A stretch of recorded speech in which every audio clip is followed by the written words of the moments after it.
और देखिए, चुनाव रंगबाणी प्रोग्राम की इस खास पेशकश में आपका बहुत बहुत स्वागत है।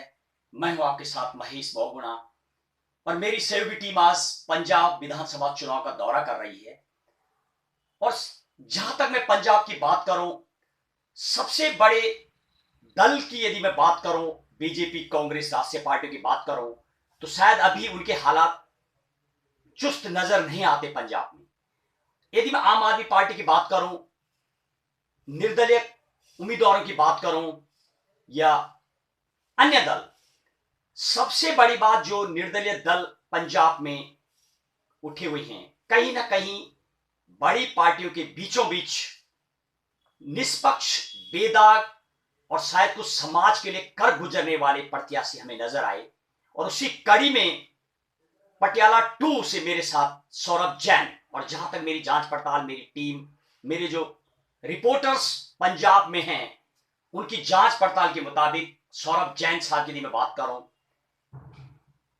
हॉस्पिटल्स के ओनर्स भी हैं, समाज सेवक भी हैं, और कोरोना काल के दौरान बताया जा रहा हजारों लोगों को आपके द्वारा खाना खिलाया गया था। कई गरीबों से जब हम मिले, बहुत मात्र सूक्ष्म रेट यानी 10 रुपीज में आपके द्वारा सेवा दी गई। कहीं ना कहीं पुलिस विभाग बोलूं या अन्य कई दल, जिनकी कि हमारे पास पूरी मेरे रिपोर्टर की सूचना और हम उन तक पहुंच रहे हैं, वह भी निर्दलीय उम्मीदवार। यदि पंजाब की बात करो, पंजाब में आजाद उम्मीदवार बोला जाता है निर्दलीय को। निर्दलीय कैंडिडेट हैं सौरभ जैन जो थे। क्यों ये समाज के लिए आखिर लड़ाई लड़ने के लिए उम्मीदवार अभी विधायक के पटियाला 2 से जरा पूछ के देखता हूं। उनके द्वारा जो काम किए गए, कोरोना काल में एकमात्र हॉस्पिटल बताया जा रहा जहां पर कि कई हॉस्पिटल पेशेंट को लेने के लिए बना करती थी, लेकिन रोगियों को दवाई देना, और सबसे बड़ी बात 500 रुपए लेकर के कई साधन संपन्न कराते हैं। पहले भी कराई है, और यदि कोई भी आता है तो उसकी पूरी मदद करते हैं। आखिर क्या कह रहे हो अपनी वाणी से? क्यों वो इस राजनीति में आना चाह रहे हैं? क्या समाज के लिए कुछ नया करना चाह रहे हैं, या सिर्फ और राजनीति की तरह कुछ चाह रहे हैं? जरा पूछ के देखता हूं। जैन साहब, आपका बहुत बहुत स्वागत है। नमस्कार। क्या बोलेंगे जैन साहब, आप राजनीति में आए हैं, आप आखिर इसको लेकर के? सबसे पहले सर आपका बहुत बहुत धन्यवाद कि आप पंजाब पहुंचे, पटियाला पहुंचे। यहाँ पे आपका स्वागत है। जहां तक मेरी बात है, मैं आप लोगों का सौरभ जैन। कोरोना काल ने दुनिया का एक रंग दिखाया, जब कई लोग, समाज सेवी संस्थाएं, डॉक्टर, अस्पताल लोगों के लिए जाने दे रहे थे, और कई सिस्टम के लीडर्स अपने घरों पे बैठकर तमाशा देख रहे थे।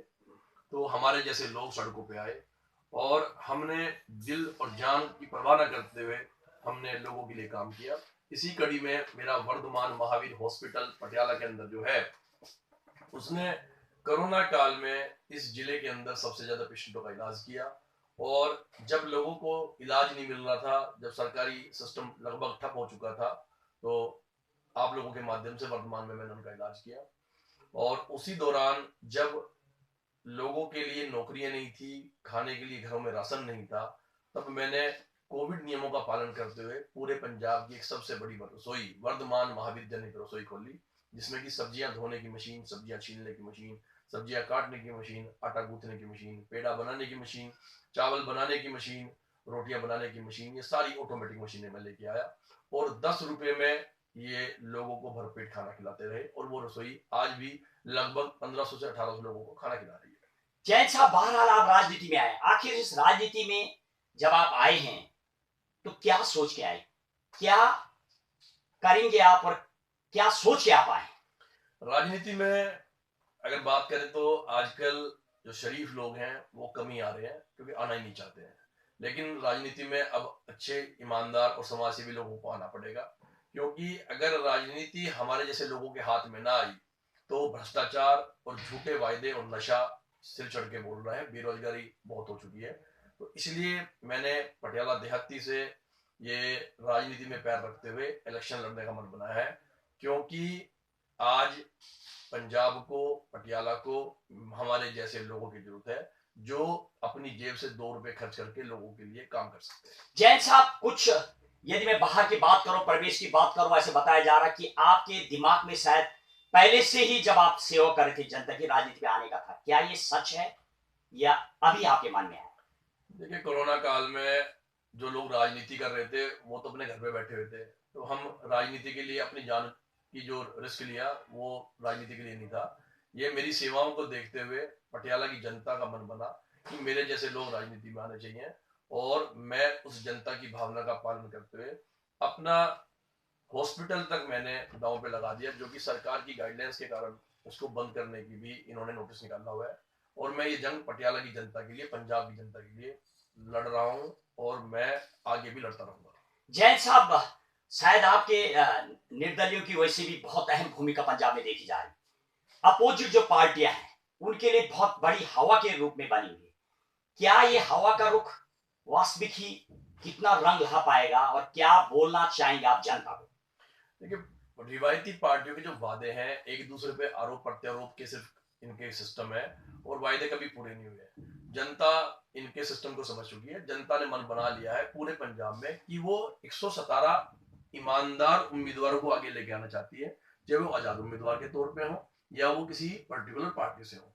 और पटियाला की जनता में पटियाला का विश्वास मेरे साथ एक तरफा बना हुआ है, क्योंकि वो जानते हैं कि मैं हमेशा, वो चाहे वर्धमान अस्पताल था, चाहे मेरी बाकी सामाजिक सेवाएं हैं, मैं हमेशा लोगों के साथ खड़ा रहा हूं, इसलिए लोग मुझे एक तरफा पसंद करते हैं। जनता को क्या बोलना चाहेंगे जैन साहब आप? मैं पटियाला की जनता को एक बात बोलता हूं कि मैं कल भी सुख दुख में पटियाला के साथ था, मैं आज भी खड़ा हूं, और वचन देता हूं कि मैं कल भी आपके सुख दुख में खड़ा रहूंगा। मैं हर संभव कोशिश पटियाला के विकास के लिए जरूर करूंगा। जैन साहब, ये शादी वगैरह जो आप कराते हैं, ये क्या इसमें कितनी सच्चाई है? लोग कह रहे हैं कि 500 रुपए लेकर के आप बेटा बेटी की शादी करवाते हैं। लगभग कितनी शादी आपने आज तक कराई होंगी ऐसी? ये राजनीतिज्ञों की झूठे बातें नहीं है, वायदे नहीं है। ये पटियाला की जनता जानती है कि जब भी किसी परिवार ने अपने बच्चे की शादी वर्धमान रसोई में करानी चाहिए, वहां पे उन्होंने अगर एक दिन पहले भी हमें इन्फॉर्मेशन दी है, हमने धूमधाम से उनकी शादियां करा रहे हैं। कोई ड्रामा वहां पे नहीं है कि तारीख पे तारीख ऐसे लोगों का समय ह्रास होते रहे। हम शादियां करा रहे हैं, और पूरा पटियाला और आसपास के इलाके के लोग देख रहे हैं। जैन साहब, पंजाब का जो मैं समीकरण देख रहा हूँ, शायद ऐसा भी लग रहा हमारी जो शायद हम जो जिरगों पर चल रहे हैं, कहीं ना कहीं पंजाब का चुनाव ऐसे फंसता हुआ भी नजर आ रहा है। ना तो आम आदमी और न ही अकाली दल को पूर्ण बहुमत मिलने वाला। कहीं ऐसा तो नहीं है दोबारा पंजाब में चुनाव के आसार बन रहे हमारे मुताबिक? क्या आपको लगता है कि ऐसा? देखिए, सरकारें तो देखो इन लोगों ने मिलकर बनाई लेनी है। ये सब पार्टियां ऊपर देखो अंदर खाने सब मिली हुई है। सरकार तो देखो कि उन्हें खिचड़ी मिला के बना ही लेंगे। लेकिन मैं जनता को एक ही मैसेज देता हूँ, बार बार मेरा एक ही मैसेज है, पार्टी देख के वोट ना दी जाए, कैंडिडेट के पिछले काम देख के वोट दी जाए, क्योंकि वायदे कभी पूरे नहीं होते। जिन लोगों को पहले काम करने की आदत नहीं होती, वो बाद में भी नहीं करते। इसलिए मैं बार बार एक विनती पूरे पंजाब को करता हूँ, पूरे देश को करता हूँ, पार्टी से पहले कैंडिडेट का पिछला काम देखिए, उसका पिछला कैरेक्टर देखिए, उसका क्या विजन है, वो देख के वोट दीजिए। जैन साहब, आखिरी क्वेश्चन, आप जीत गए, क्या काम करेंगे आप सबसे पहले? और किस पार्टी की सरकार में आप, क्या आम आदमी पार्टी और शायद अकाली दल यहां आ रहे, कौन सी वो पार्टी जिसमें आप आगे हाथ बढ़ाएंगे अपना? देखिए, बहुत दुख की बात है कि ये सारी पार्टियां अपना विश्वास जनता के साथ तोड़ चुकी हैं। लेकिन एक सिस्टम की मजबूरी है कि मैं जब इलेक्शन जीत के विधानसभा में जाऊंगा, मैं अपनी जनता के साथ सलाह करके किसी ना किसी पार्टी को तो देखो समर्थन बाहर से देना पड़ेगा। तो समर्थन बाहर से जरूर देना पड़ेगा, क्योंकि नहीं तो ये दूध में से मक्खी की तरह निकाल के बाहर कर देते हैं। हेल्प जरूर करनी पड़ेगी बाहर से। और मैं पंजाब की जनता को एक ही बात कहता हूँ कि विश्वास रखो, मैं तुम्हारे लिए कोशिश करूंगा नशा मुक्त पटियाला बनाने के लिए, भ्रष्टाचार मुक्त पटियाला बनाने के लिए, रोजगार के नए साधन बनाने के लिए, शिक्षा के नए टेक्निकल कॉलेज खोलने के लिए, और पटियाला देहाती के लिए एक बड़ा मेडिकल कॉलेज खोलने के लिए। और मेरे जो मनरेगा के कुछ लोग हैं, उनकी जो दिहाड़ी सिर्फ 270 रुपये रोज है, और वो भी पूरी नहीं मिलती है, कम से कम 500 रुपये कराने के लिए। जो मेरे किसान भाई हैं जिनका आज 25,000 रुपये महीना की भी इनकम नहीं है, मैं उनके लिए लड़ूंगा कि कम से कम हर किसान की जो आमदनी 25,000 रुपये मिनिमम होनी चाहिए। ये मेरे कुछ मुद्दे हैं, इन पे मैं काम करूंगा और मैं करके दिखाऊंगा। जैन साहब, बहुत बहुत धन्यवाद। और जब बातचीत कर रहा था, काफी चीजें निकल के आती हैं जैन साहब का बोलना है, जो वास्तविक ही सत्य है किसी न किसी पार्टी को समर्थन दिया जाएगा, जनता से मशवरा किया जाएगा।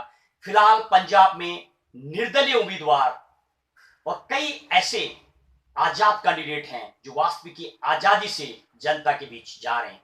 और शायद मेरी टीम की पूरी पंजाब से रिपोर्ट, निर्दलीय शायद अब की बार काफी उम्मीदवार पहुंचेंगे विधानसभा में और लड़ेंगे समाज के लिए, बनेंगे समाज का आईना। देखिए मेरी चुनाव रंगबाणी प्रोग्राम पर सीधी कवरेज, जो सीधी बातचीत सौरभ जैन से, पटियाला 2 आजाद और निर्दलीय उम्मीदवार से सीधी बातचीत। जय हिंद, जय भारत। जय हिंद, जय भारत। सर